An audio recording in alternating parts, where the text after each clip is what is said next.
नमस्कार दोस्तों, कैसे हैं आप सब लोग। आशा करता हूं कि अच्छे होंगे। मैं Yogendra Singh.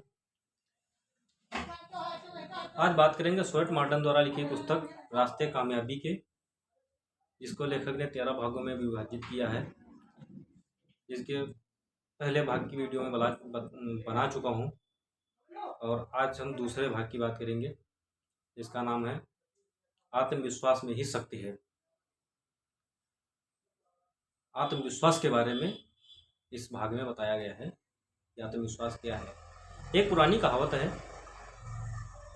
God help those who help themselves. भगवान भी उन्हीं की सहायता करता है जो अपनी खुद की सहायता करते हैं।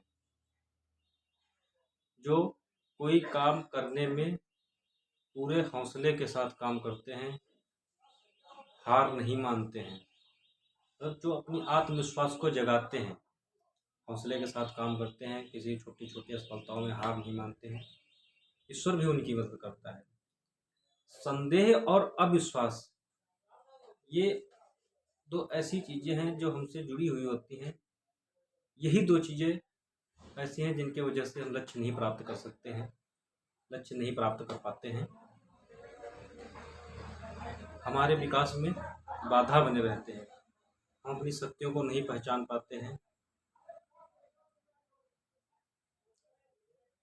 एक कहानी है, एक युद्ध की स्थिति में एक राज्य में हर व्यक्ति को एक बंदूक दे दी गई अपनी सुरक्षा के लिए।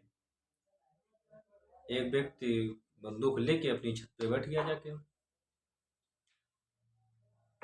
जो ही वो जाके छत पे बैठा जाके, तभी एक उसका दुश्मन का एक सैनिक उसके घर के नीचे आ गया। उस शत्रु सैनिक ने अपने पूरे आत्मविश्वास के साथ उस बंदूकधारी व्यक्ति को ललकारा और बोला, क्या कहता है, तुम अपनी बंदूक अभी तुरंत नीचे फेंक दो, नहीं तो मैं तुझे अपने लाठी से मार डालूंगा। उसके पास लाठी थी और इसके पास बंदूक थी। उसकी इस बात को सुनकर बंदूकधारी व्यक्ति डर गया। डर के मारे उसकी बंदूक छूट गई और वो नीचे गिर गई। शत्रु ने क्या किया, वही बंदूक उठाया और उसी बंदूक से उसका गेम ओवर कर दिया। फिर क्या हुआ, यही है चमत्कार आत्मविश्वास का। उसके पास लाठी थी केवल, लेकिन वो आत्मविश्वास से भरा हुआ था। उसने पूरे आत्मविश्वास के साथ उससे बोला, और बंदूकधारी के पास हथियार बंद होते हुए भी वो अपना आत्मविश्वास खो बैठा। डर की वजह से आत्मविश्वास खो बैठा और हार गया।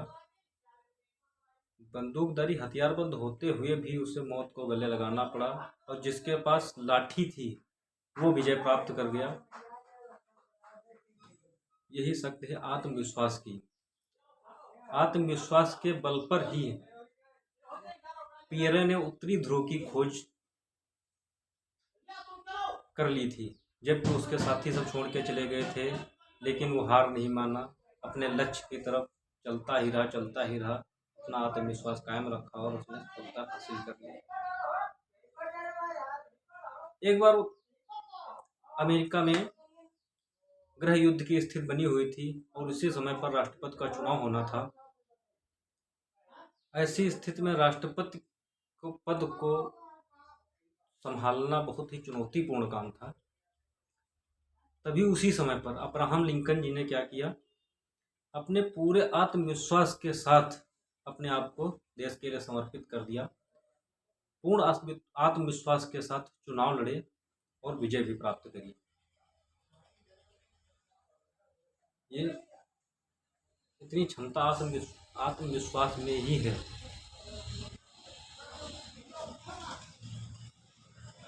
जैसे हम आप भी देख लें, अपने आसपास के लोग हैं जो जिनको हम मानते हैं कि ये सफल लोग हैं, चाहे ब्यूरोक्रेट्स में कोई ऊंचे पदों पर बैठे लोग हैं, या कॉर्पोरेट लाइन में कोई ऊंचे पदों पर बैठे लोग हैं, या पॉलिटिक्स में कोई ऊंचे पद पर बैठे लोग हैं,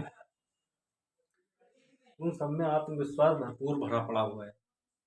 मैंने भी बहुत सारे लोगों की बायोग्राफी पढ़ी है, जो भी सफल लोग हुए हैं, बहुत सारे लोगों की बायोग्राफी, उनमें भी ये चीज़ कॉमन हमें समझ में आई है कि उनमें आत्मविश्वास की कमी नहीं थी। वो विकट परिस्थितियों में भी पीछे नहीं हटे, आगे ही बढ़ते चले गए, पीछे हटने का नामो निशान नाम नहीं लिया। कि हम पीछे हट सकते हैं, नहीं, वो आगे ही बढ़ते चले गए, आगे ही बढ़ते चले गए, और वो बुलंदियों पे हैं आज के समय में।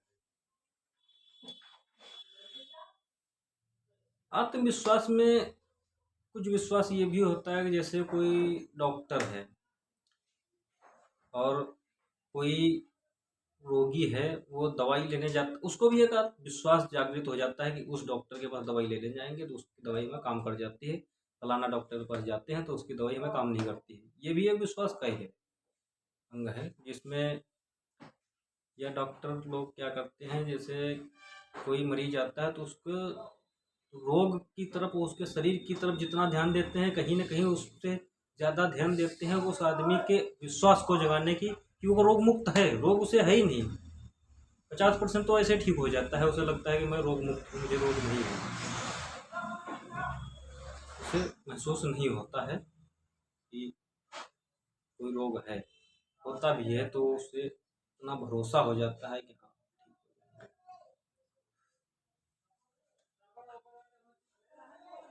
तो ये आत्मविश्वास के बारे में बताया था लेखक ने इस पार्ट में।